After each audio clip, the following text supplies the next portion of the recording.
Welcome to the More Than Anxiety podcast. I'm Megan DeVito, and I'm the life coach for stressed out and anxious women who want more out of life. I'm here to help you create a life you love to live where anxiety isn't holding you back. Get ready for a lighthearted approach to managing anxiety through actionable steps, a lot of truth talk, and inspiration to take action so you walk away feeling confident, calm, and ready to live. Let's get to it. Welcome to episode 57. This is the More Than Anxiety podcast. My name's Megan. I'm a life coach for anxious women.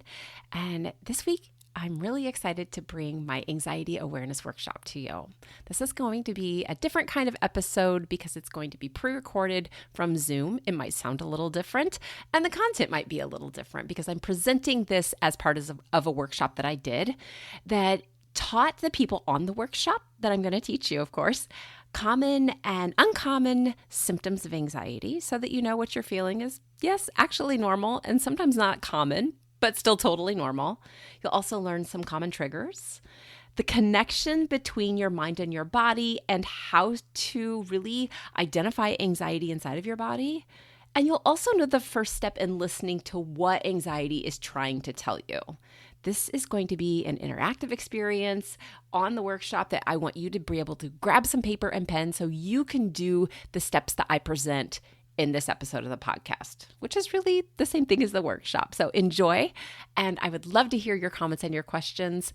Please feel free to leave those on the podcast or to message me any place you find me on social media, whether it's Instagram or Facebook or LinkedIn. I'm in all the places. So enjoy. Welcome to the Anxiety Awareness Workshop. My name's Megan. I am so excited that you're here today to learn all about what's going on inside your body, inside of your brain. When you feel anxious, we're going to learn common symptoms of anxiety, common triggers, and not so common triggers and symptoms. And I'm going to tell you exactly how you can tell the difference between anxiety and the truth. And for some people, that is earth-shattering. All right, let's go ahead and get started. As I said, this is the Anxiety Awareness Workshop. I'm thrilled that you're here. So we're going to go ahead and dive into all the information that I have for you today. The first thing that you might be asking yourself is, this all sounds good, but how do I even know this is for me? I understand, and I don't want you to waste your time if it's not. So if you feel like you need to jump off, if you're just like, you know what, Megan, I'll just message you, whatever, that's great. But if you are here and you want to know if you're in the right place, here's some ways that you can tell. The first way is that you feel like you're always fighting off anxiety. Maybe you feel anxious right now and you're like, I can't stand this. It's always right there. And this is for you. Or maybe even though you feel good right now, when you're not anxious, you're afraid of becoming anxious. Like it's going to come back any second and I just can't keep spinning in this cycle of feeling anxious, then just waiting for it to come back. This is also the perfect place for you to be. If you avoid anything that triggers you, that might be places, that might be people, that might be things, then you are definitely in the right place. We don't want to avoid those triggers.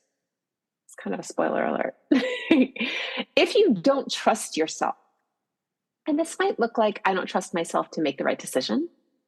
I don't trust myself that I'm doing a good enough job. I don't trust myself that I'm not making people mad, or that I know the right thing, or that I don't trust myself that I'm actually safe when I feel anxious. All of those things are bringing you here, and you are in the perfect spot. And if you are just tired of missing out on things that you want to do, whether that is go for a promotion at work, ask somebody out on a date, go on a great vacation. If you're tired of missing out on things because you're afraid of feeling anxious or because you do feel anxious, perfect. I'm glad that you're here. You are in exactly the right spot. So what are you going to get out of this? Why spend this time with me? Because you're going to learn your anxiety symptoms and the habits that you use right now to try to feel better. There are a lot of very common and uncommon symptoms that people share. Even the uncommon ones are actually pretty common when you start talking to other people who are anxious. We also have a lot of the same habits to try to feel better. You might do them a little differently, but I think you'll recognize yourself in a lot of the information I'm going to tell you today. You're going to learn how anxiety feels uniquely inside your body beyond the shakiness or beyond the rapid heart rate or beyond all of those other things that you feel that are symptoms. You're going to know how it feels.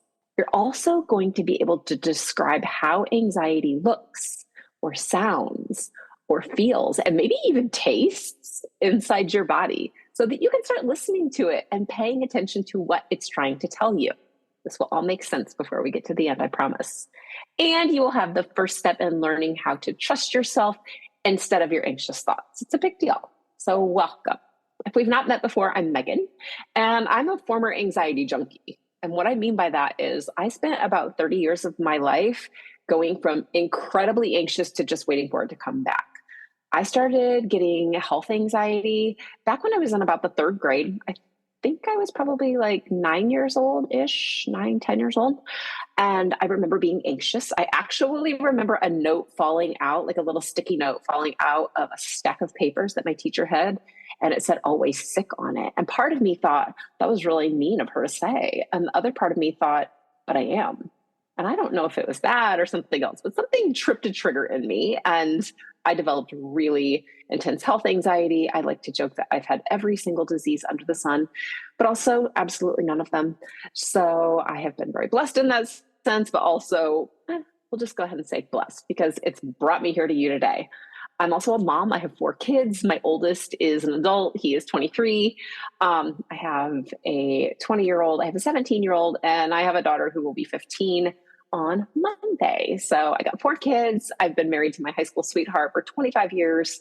And 20 of those years I spent teaching. So I'm a former teacher. I take a lot of my classroom abilities of being able to teach people things. And I combine it with my life coaching certifications and my health coaching certifications. And bam, here I am right now teaching you all the things about anxiety from my personal experience and from lots of time just spent researching how I could feel better and learning to help my clients. It's the best place to be. I love my job. I love what I do. So I work with anxious and stressed out women who are tired of being held back from what they really want by anxiety.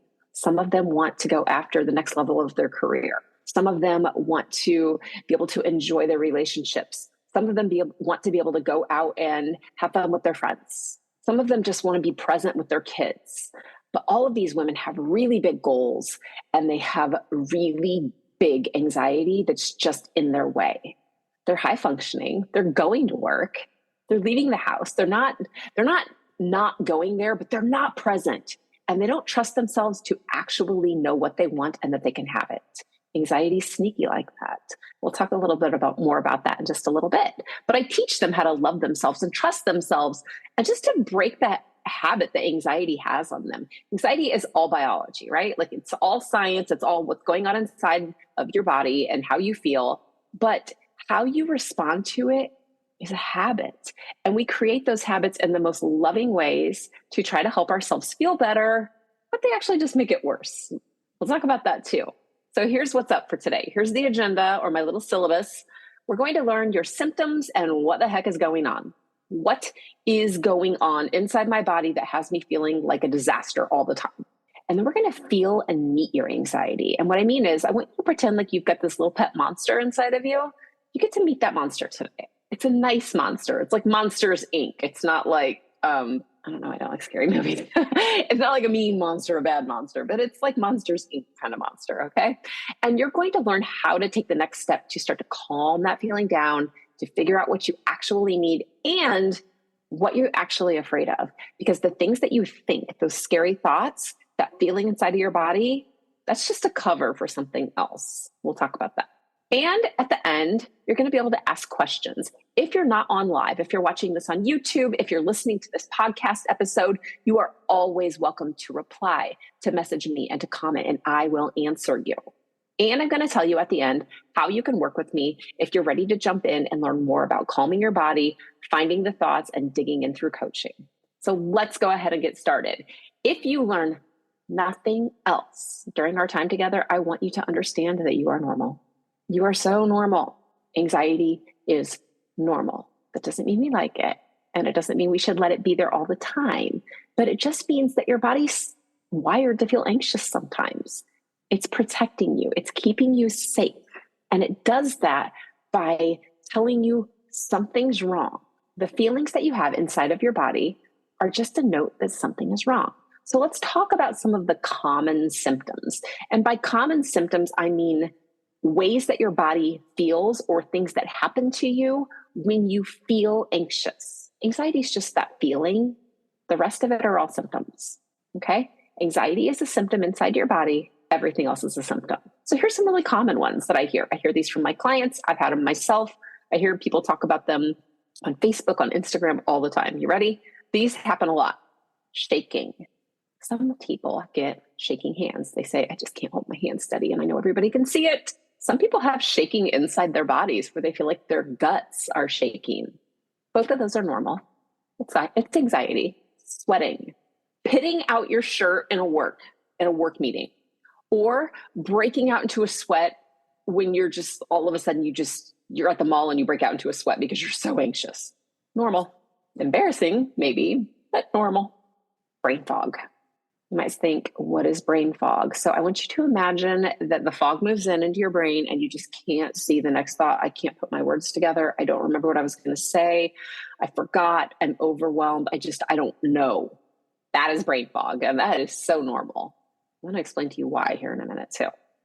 Difficulty swallowing. This is such a huge one for me.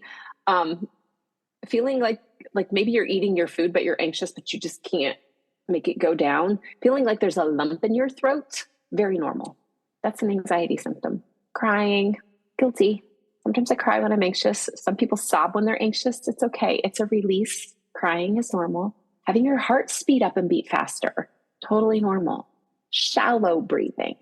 So sometimes we breathe really quickly or rapidly when we're anxious, but a lot of times we only breathe to about right here. I don't know if you can see that, but like the top of your chest, very common. Just to breathe. That chest is going. That is a common anxiety symptom. We're not breathing all the way down to your belly button. That's okay. That's just anxiety. And we can flip the switch on that really quickly. Feeling weak. My arms are so weak. My legs are so weak. Or my muscles are so tired or they're so tense. Yeah. When you walk around like this with your shoulders up around your ears all the time, of course you're tense. Of course you're tired and you feel weak. You've been flexing all day long. Having racing thoughts, just jumping from one thought to the next thought, to the next thought, to the next thought, trying to figure out what's happening. That's anxiety and that's normal. Feelings of dread. This one for me, I noticed was really pronounced yesterday. I will tell you that my biggest existential dread thing is the climate. I've always been a little bit of a tree hugger. And so when I read articles about climate, if it's not like a little upbeat twist, I get this feeling of dread. And sometimes it can feel really heavy and intense. That's normal. It's not comfortable. I don't enjoy it, but it happens sometimes. It's okay. So those are all symptoms that lots of people feel. But what about if you have a symptom and you think, yeah, but what about this thing? All right, let's talk about that. There are also some really uncommon symptoms, but let me just remind you that they're so uncommon that they made a list somewhere. So you may have had some of these as well. A lot of people will have a mix of common and uncommon symptoms. You don't have to have every single one of these symptoms every time. And you might have one time and one the other. They don't have to happen in any particular way. They just happen. So some uncommon symptoms. If your ears ring, if you get that buzzy or that tone in your ear, that can be an anxiety symptom. Diarrhea and constipation. Pick one, get both, alternate. But anxiety very, very much affects your bowels and your intestines and your stomach. So if you have stomach issues, you might want to pay attention to what your anxiety level is or your stress level, because stress feeds anxiety. If you have burning skin, if you feel like your hands and your feet are so hot, like they burn, that's anxiety symptom. Muscle twitches. Let me tell you about this one. This one threw me into a 6-week-long anxiety attack when my youngest daughter was born. But my thumb twitched nonstop. Sometimes your eyelids will twitch. Sometimes they'll just bounce around all over. That's anxiety. Your nervous system is all through your body. So anywhere you can twitch, you can twitch. Light and noise. It's too bright. It's too loud. You can get very overstimulated, being very sensitive to light and noise. That can be a problem. Heart blips. If you feel like your heart just like goes like shivers, or if it boom, it pumps once and then it slows down again. That can be anxiety. Brain zaps. The best way I can describe this is if you feel like somebody shocked your brain, it doesn't hurt, it just kind of feels like it shakes, like a brain quake. That can be anxiety. Yawning. I can't even say the word because every time I do, it happens. And when you think about it, it happens. So just give me a minute because I'll probably have, okay, passed. That's good. That word, the Y word, yes, that can be an anxiety symptom. Phantom smells. This is a really interesting one.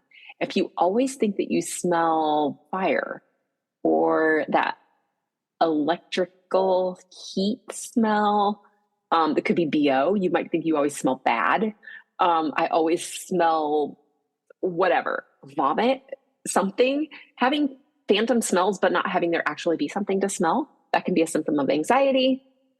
And I said hot hands and hot feet or burning skin. You can also have really cold hands and cold feet. You guys, this is just a short list of weirdness that can happen to you.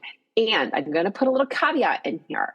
If you've had these symptoms checked out by your doctor, especially if you have things like heart blips or you have ringing ears or you're always having diarrhea or constipation, if you've had those checked out and your doctor's like, you're fine, then let's talk about anxiety, because I've had so many of these things checked out. I've been to a neurologist. I've had so many times had like my stomach checked. I've had, I'm like, okay, my heart keeps doing this thing, all of this stuff, difficulty swallowing. I've had these things checked. Guys, it's just anxiety. Once you're cleared, then you can come talk to me about anxiety, but definitely talk to your doctor first. Make sure that you get the all go. And once you do, let's talk about what else it could be.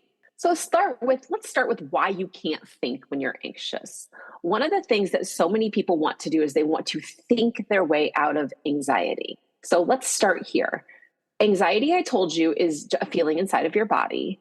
And when you feel anxious, your brain starts to think. But here's the problem. It doesn't work. You absolutely cannot think your way out of feeling anxious because your brain is scanning. It's doing its very best work. It's scanning for what could be or what it thinks is dangerous. Now, that doesn't mean anything's actually wrong. It just means that it's scanning. Picture like a laser, like a tripwire, a burglar alarm kind of thing, like the Matrix maybe, where you're trying to go through all the different laser lights. Your brain is scanning all the time for threats. It's not thinking, it's scanning. Those are very, very different things. There's a caveman in your brain. I talk about the caveman brain a lot. And this part of your brain is in charge. It's not the part of your brain that thinks clearly. So you have a caveman in your head. I want you to picture just a little guy, okay? And let's picture he just lives right in the back of your head. And he lives in this part of your brain that is very, very fast and older than cavemen, millions of years old, okay? Some people call it the lizard brain. It's the fastest part of your brain. It is a reactionary part of your brain, and its only job is to respond to threats and keep you alive. But that caveman doesn't know what's true and what's just a feeling. It doesn't know what's real, and maybe it still is looking for saber-toothed tigers. It doesn't know they're extinct. It just reacts and reacts and reacts. It's a very old part of your brain. You also have a very new part of your brain. It's up here. It's in the front.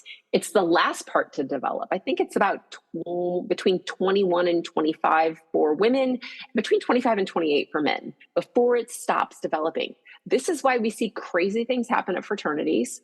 It's not because they just generally are crazy. It's because their brains aren't finished developing. They're still kids, even if they're in college. This is why people make very impulsive decisions when they're younger. This is why kids are here, there, and everywhere and changing their minds all the time and, making big mistakes because they're learning, but this part isn't going yet. It's also not going when you're anxious. That prefrontal cortex isn't functioning when you're anxious. It's normal. And another reason that you can't think is all of the blood inside of your body is being pushed into your arms and your legs and to your heart and lungs so that you can run or fight. This is where fight, flight, or freeze comes from, and fawn. But this is what's happening, is that blood isn't going up here so you can rationalize out. It's going into your arms and legs. That's why they can feel heavy and hot and why your heart speeds up. It's trying to get you ready for a fight. It's just trying to save your life, even though nothing's wrong. And that's really the caveat. It convinces you that something is wrong, but nothing's actually wrong. You cannot stop being anxious by thinking. You have to feel anxious to learn how to not feel anxious. Weird, right? You're like, well, wait. I don't want to feel anxious. That's why I'm here. And I get that. But you have to be willing to feel anxious to learn how to not feel anxious. This is step one. Okay.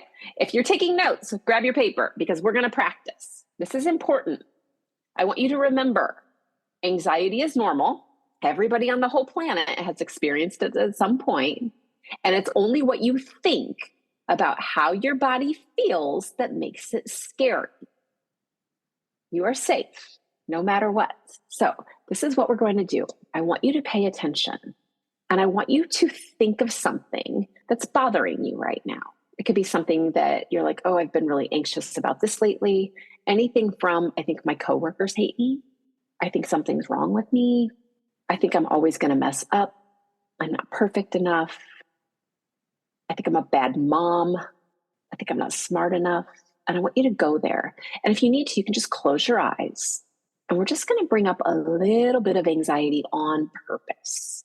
And I want you to pay attention to your body during this time. So go ahead and close your eyes. And I want you to think of a situation or something that would make you feel anxious. Take time to feel your body. And I want you to pay attention. Where do you feel anxious inside your body the most? Do you have a spot or an area? This could be anywhere. Some people feel it right in between their ribs. Some people feel it in their heart or in their throat. Some people feel it in their stomachs. There's no right or wrong answer. I just want you to pay attention to where you feel it. Where do you feel it first? Did it move from your fingertips up into your arms? Did you feel it first in your shoulders? So really focus on where you felt it first and where you feel it the most once it kicks in. And I want you to use your 5 senses. If you've been out of school for a while, that would be, what does it look like? What do you see? What does it feel like? Can you describe it? Use some adjectives here, right? Like it feels hot, it feels cold, it feels spiky, or it feels like jello, or it feels prickly, or tight, or loose. Okay? What does it look like? Maybe you can tell me what color it is, or what shape it is. Then we're going to do what it feels like. Can you hear anything? If you really pay attention to that spot inside your body, taking time to use your imagination and listen. Just a growl. I had one person I worked with that said it's extra scary because it doesn't make any noise, but I know that it's there. I had other people tell me it sounds whooshy, like a whooshy sound. Can you taste anything? This is a funny one. Somebody said it tastes like metal, but can you taste anything? Does it have a taste to it? And what do you notice about your emotions? What emotions or thoughts come up when you take time to feel it? What emotions come up for you? And I don't mean good or bad. We know anxiety feels bad. We know it doesn't feel good. And we don't want to focus on the feelings like it feels scary. We want to focus on real emotions like dread, like guilt, like shame, fear, loneliness, responsibility, all those emotions. What comes up for you? What are the emotions that come up, those feelings? Okay. Go ahead and take a big, big breath. Let's let go of that feeling. We're just practicing it. It's a little different when it's not happening right in front of you in real time. But you might be saying, okay, great. So I have anxiety. I already knew that when I got here. How's this going to help me? Okay, I totally promise it helps you. You know how anxiety feels in your body now, so there's no more guessing. What you just learned told you that when you feel this, that is anxiety. And you can use this feeling to get the answers you need to start letting it go, because that feeling is talking to you. Remember I told you that it's a friendly little monster? It's not a mean one. I want you to picture a little monster. Like maybe you can even picture what it looks like now. Like mine was purple with spikes, okay, which is kind of why I chose purple spiky, but I ended up with, looks like amethyst. purple spikes. Okay. But whatever yours look like. I had someone tell me that hers looked like a red ocean wave. I had someone else tell me it looked like a green foggy mist. It doesn't matter. We're using our imaginations. But imagine that part of you, that anxiety. And I want you to imagine it is screaming as loud as it can. I kind of like that, even when it's quiet. It's making you believe something's wrong. It's warning you that everything you think right now isn't true.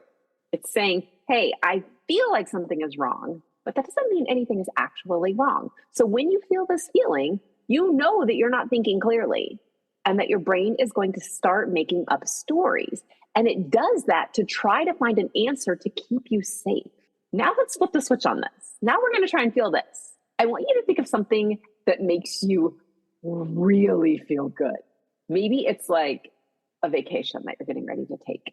Maybe it's a day off of work. Maybe it's a hug from your favorite person in the world. Maybe it's going out for dinner or just not having to cook. Maybe somebody cooked your dinner and you're staying in. Whatever it is, think of that and go back into that place. Close your eyes and let yourself feel that. I want you to think about, how does it feel when I feel really good? When I think about my favorite dessert, somebody's like serving me my favorite dessert, and I'm wrapped up in a warm blanket watching the funniest movie I've ever seen. And all I have to do is sit here and be happy. How does that feel inside your body? Where do you feel that feeling the most? And again, focus on those feelings and using your senses. Can you describe that feeling of goodness? Does it feel light and airy? Does it feel warm? What do you see when you feel good? Is it like glittery or like snow falling or Christmas lights or like a sunny day? Focus on the feeling and use your senses and notice the emotions that come up for you when you feel good. You might say peaceful or calm or joyful or open. And I want you to pay attention to how your body feels now compared to how it felt when you were anxious. And what does it feel like that is the same or different? One of the things lots of people tell me when I work with them is that anxiety feels tight, or it feels fast, or it feels painful, or sticky, or heavy, or pokey, or sharp, or ice cold, or burning hot. And when we flip the switch on that, people will say, it feels open, it feels light, it feels calm, it feels slower. This might not totally be true for you. I want you to pay attention to what feels true for you. But just compare those two feelings. Your body knows the truth. So when you want to know the truth, you can't think your way there when you're anxious. You have to stop and pay attention to your body and how it feels. Because even though your brain thinks it's going to solve a problem, the truth is that your body also solves problems. Even when your thoughts are really loud and your body feels all the symptoms of anxiety, the truth is in there. Anxiety is loud, and the truth is a very quiet whisper that we learn to listen to. This is how I hope people start knowing what's the truth and what's not. This is what I'm telling you right now that you can start to do right now. Does it feel loud and rushed? Or am I listening for the whisper? Because the truth is, when push comes to shove, most of the time, we already know what makes us, when we're anxious, but there's a little glimmer of truth in there. We might not believe the truth in that moment because it feels dangerous inside your body, but the truth is in there and it's a whisper. It's not loud, it's a feeling. Your body holds on to memories. So maybe you're going back and you're thinking about old memories that made you anxious. Memories don't just get stored in our brain. I think this is really important. Memories very often get stored inside our bodies, all throughout your nervous system.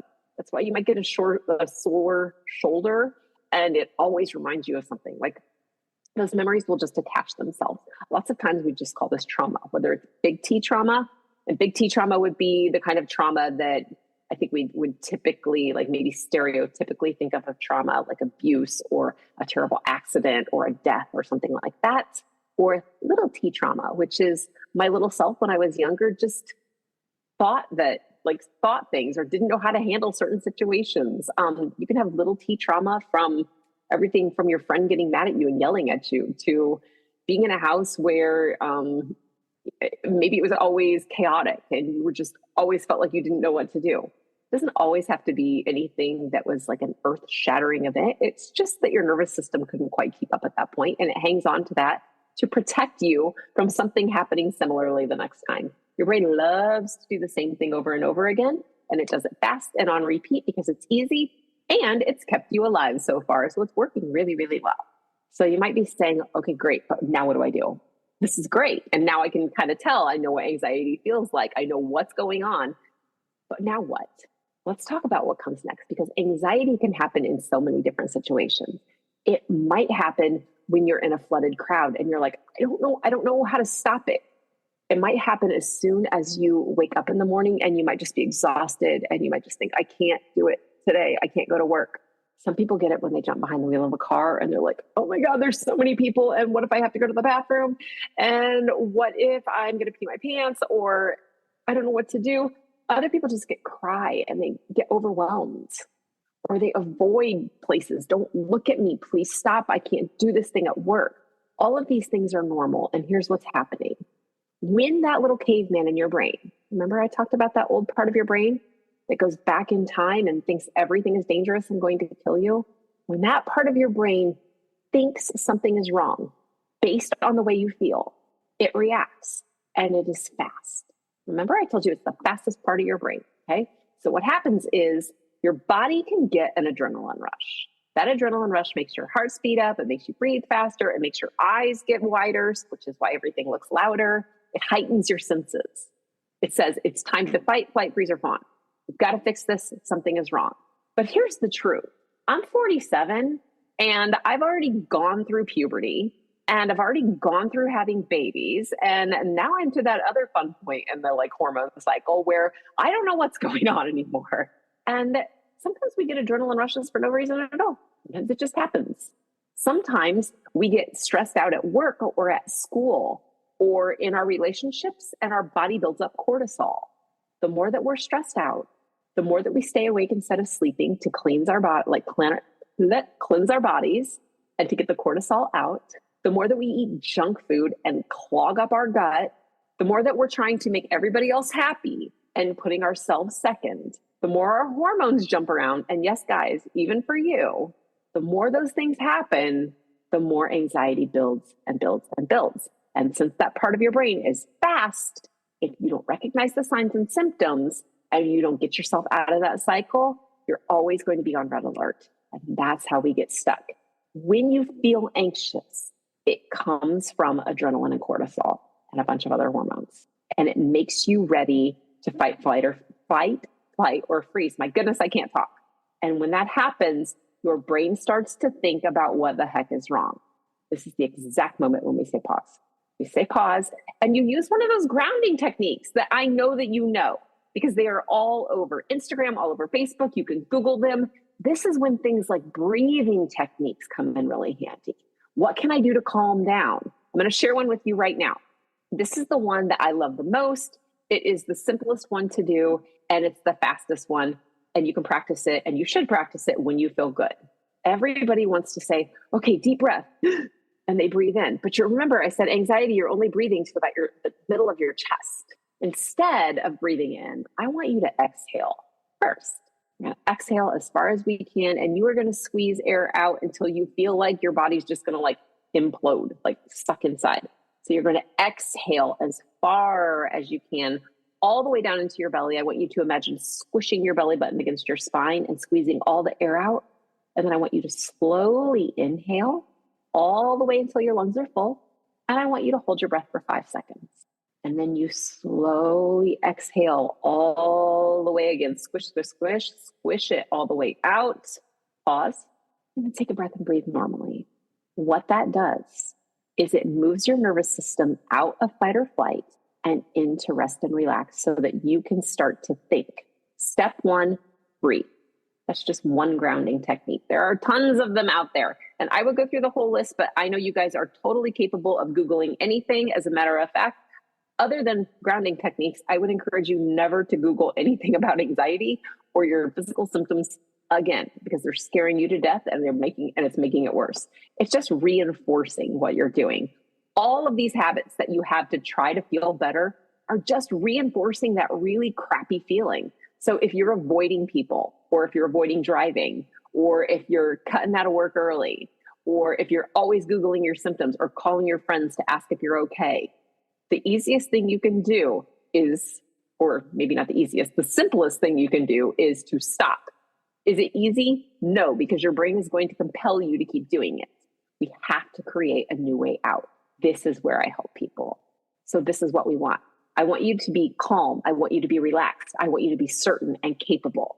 So you have to think about what you're doing now. So if we look at the dark purple square, that's where you are right now. You're doing all the things you can to stay safe. What you think, though, about how your body feels, and the more that you think it and repeat the habits you have, that's what's keeping you anxious. What we have to do is we have to find out what is really making you anxious. And we have to find out what you want to experience instead. And we do that by listening to that feeling inside your body. That little monster is giving you all the information. You just have to find out what it's saying. This is where I can help you. This is where I step in. So you can keep trying this on your own. And I'm telling you that it takes a long time, but you can do it. You absolutely can. You sit and you start asking yourself important questions. You ask yourself things like, what do I actually feel? What are these emotions? Why do I feel these emotions? What do I really think? You can do that. Or you can talk to me. Here's why talking to me makes more sense. We don't know what we don't know, and we can't see our own thoughts.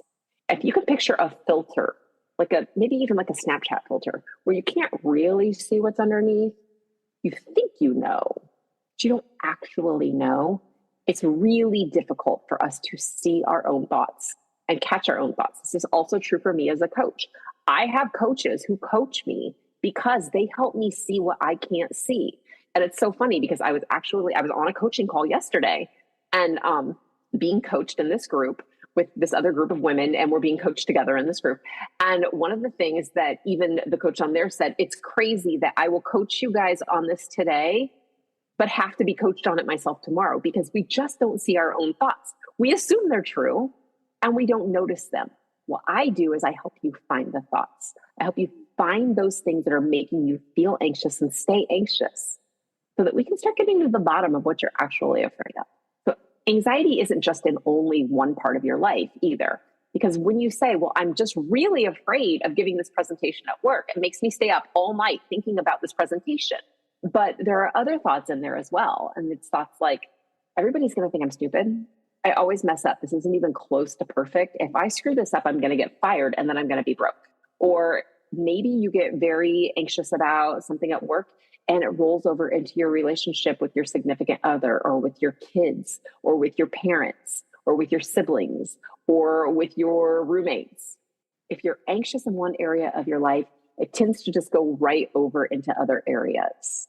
So you might notice that you are snapping more, or that you don't have the bandwidth to deal with people, or you're trying to escape to go to the bathroom for a little bit longer because, oh my gosh, it's so loud and I just need to get away because I'm going to cry.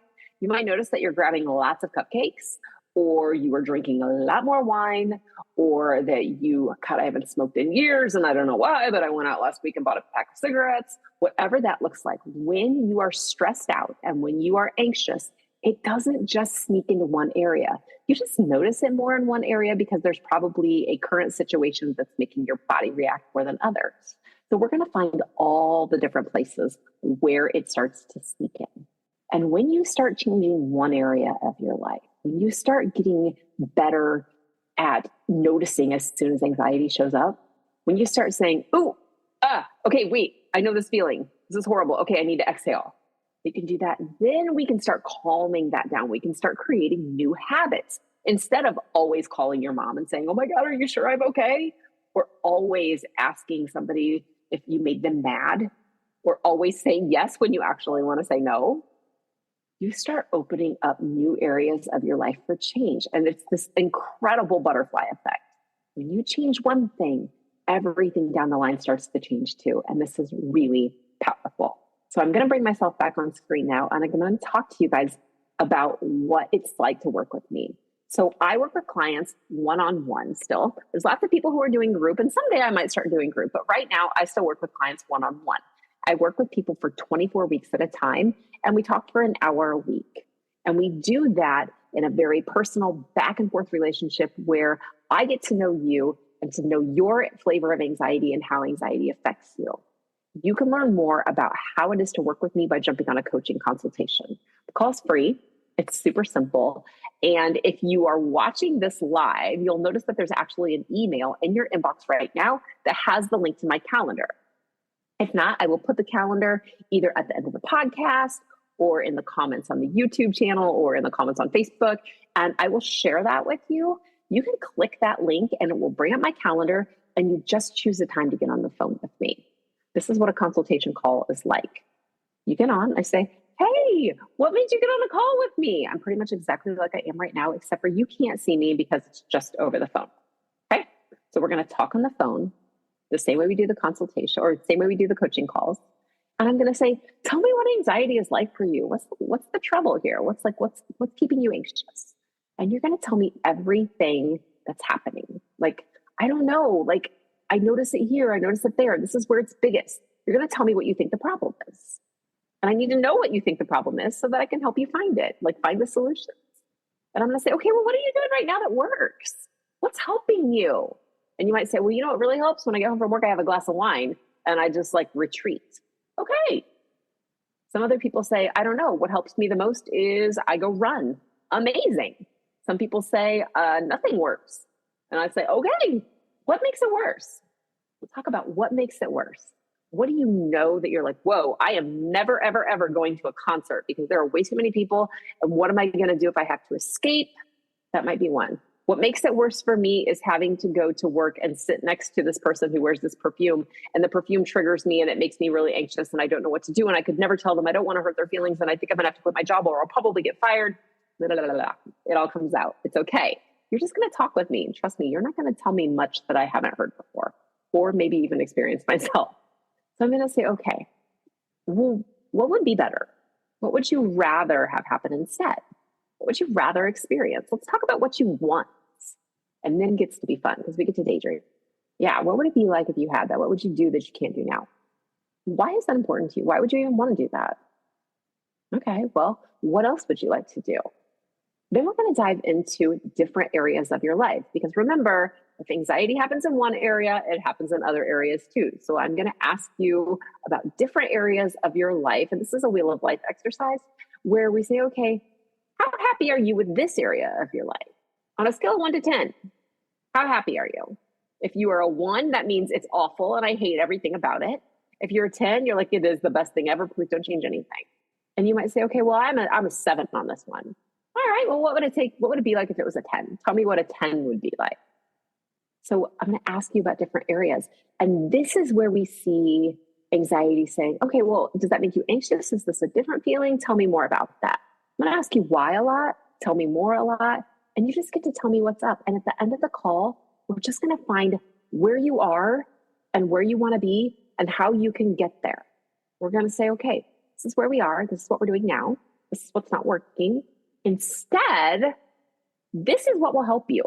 This is what you need to do. And then I'm going to say, either this sounds great. You and I seem like a good match. Are you interested in coaching? Or, hey, you know what it sounds like? Sounds like this other thing would really help you. Or therapy might really help you. Or this other coach might really help you. Or what you really need to do is you need to talk to your doctor. Sometimes working with me is the best choice. And sometimes I say, hey, let's start with this other thing. That's what the coaching call is about. It's about helping you feel really solid about your next step forward. But to get there, you have to schedule your call. So you can go to my website. It's just my name. It's megandevito.com/work with me. Or you can go to the show notes or to the comments, wherever you're watching or listening to this, and schedule that call right now. Choose the time that's the soonest, because here's the thing. The excitement has like a shelf life. All right. You might be like, oh my gosh, this is so good. I'm going to do this tomorrow. And then by tomorrow you're like, ugh. And then you just fall out of it and you're stuck where you are, staying anxious even longer. I don't want that for you guys. I did it for 30 years. You do not need to, nor should you stay stuck for 30 years, but you have to take action. Because the more you repeat the anxious habits that you have right now, the more they're going to stick. And the more your brain's going to hang on to them because they're familiar and it's kept you alive. Your brain's job is just to keep you from making any changes or doing anything that it doesn't already know. And if you've never done coaching before, if you've never had a consultation call, if you've never been to the doctor for your anxiety or talked to a therapist, whatever that is, your brain's going to say, you just keep trying a little bit longer on your own.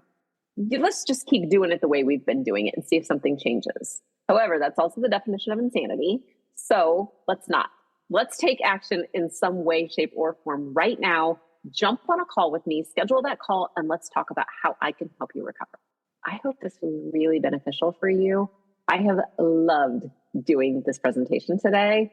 It has been so fun for me. And I just know that the information that I'm sharing has changed my life and my clients' lives. And I cannot wait to talk with you. So thank you for joining me. And I cannot wait to talk with you on a consultation call very soon. I hope you enjoyed this episode of the More Than Anxiety podcast. Be sure to subscribe and leave a review so others can easily find this resource as well. And of course, if you're ready to feel more relaxed, have more energy, more confidence, and a lot more fun, go to megandevito.com/work with me, or just to the show notes to talk to me more about coaching. See you soon.